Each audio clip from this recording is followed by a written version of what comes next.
ஒரு மிகப்பெரிய அரசியலமைப்பு சட்டத்துக்கு எதிராக தொடர்ந்து ஒன்றிய அரசு செயல்பட்டு கொண்டிருக்கிறது.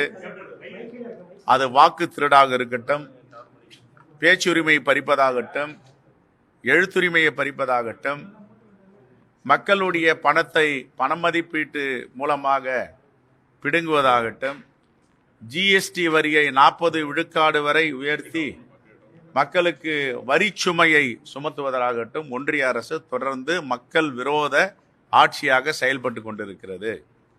ஒரு முக்கியமான செய்தியை இன்று நான் சொல்லவிருக்கிறேன். நம்முடைய மேதகு முன்னாள் குடியரசு துணைத் தலைவர் ஜெகதீப் தன்கர் அவர் எங்கே இருக்கிறார்? ராஜஸ்தானில் உள்ள நண்பர்கள் எல்லாம் 2 நாட்களாக அவர் ராஜினாமா செய்ததிலிருந்து வெளியே வரவில்லை. அவர் எங்கே இருக்கிறார் என்பது யாருக்கும் தெரியவில்லை. பிஜேபி கட்சியை சார்ந்தவர்கள் அவரை எங்கேயாவது சிறைபிடித்திருக்கிறார்களா? எங்களுடைய மேனாள் குடியரசு துணைத் தலைவரை எங்களிடம் காட்ட வேண்டும் என்ற குரல்கள் வந்து கொண்டிருக்கின்றன.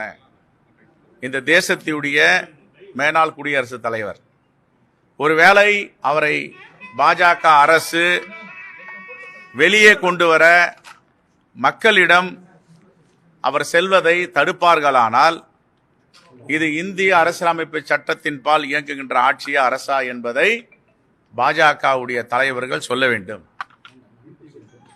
ஏன் அவரை வெளியே வரவிடாமல் தடுத்து இருக்கின்ற சக்தி யார்? இதுவரை அவர் வாய் திறக்கவில்லை, அவர் வெளியில வரவில்லை. நேற்று கூட உள்துறை அமைச்சர் அமித்ஷா அவர்கள் அவரை பற்றி பேசுகிறார். அப்பொழுது என்றால் ஜெகதீப் தன்கர் மேனாள் குடியரசு துணைத் தலைவர் எங்கே இருக்கிறார்? ஒருவேளை அவரை இந்திய நாட்டு மக்கள் பார்க்க இயலவில்லை என்றால் நாங்கள் ஆபியஸ் கார்பஸ் ஆட்குணர்வு மனுவை தாக்கல் செய்ய வேண்டியிருக்கும். உடனடியாக பாஜக தலைவர்கள் எங்களுடைய மேனாள் குடியரசு துணைத் தலைவர் ஜெகதீப் தன்கர் அவர்களை மக்களிடம் காட்ட வேண்டும். இதுதான் இன்று இந்தியா முழுவதும் பேசப்படுகின்ற செய்தியாக இருக்கிறது. அவர் எங்கே இருக்கிறார், எப்படி இருக்கிறார், நலமாக இருக்கிறாரா என்பதை நாங்கள் எல்லாம் பார்க்க அவளோடு இருக்கிறோம். ஏன் அவரை மறைத்து வைத்திருக்கிறீர்கள்? எதற்காக வாய் திறக்கவில்லை? எதற்காக ராஜினாமா செய்தார்? ராஜினாமா செய்வதற்கு நெருக்கடி கொடுத்தது யார்? இப்படியெல்லாம் இளைஞர்களிடம், குறிப்பாக அவர் ஒரு சட்டக்கல்லூரியில பயின்று மாணவராக இருந்து வழக்கறிஞராக பணிபுரிந்தவர். அப்ப வழக்கறிஞராக இருப்பவருக்கு இந்த தேசத்தில் பாதுகாப்பு இருக்கிறதா? மேனாள் குடியரசு துணைத் தலைவருக்கு பாதுகாப்பு இருக்கிறதா? அவரை வெளியே கொண்டு வந்து காட்டுங்கள் என்று ஒன்றிய அரசிற்கு நாங்கள் ஒரு வேண்டுகோளை வைக்கிறோம்.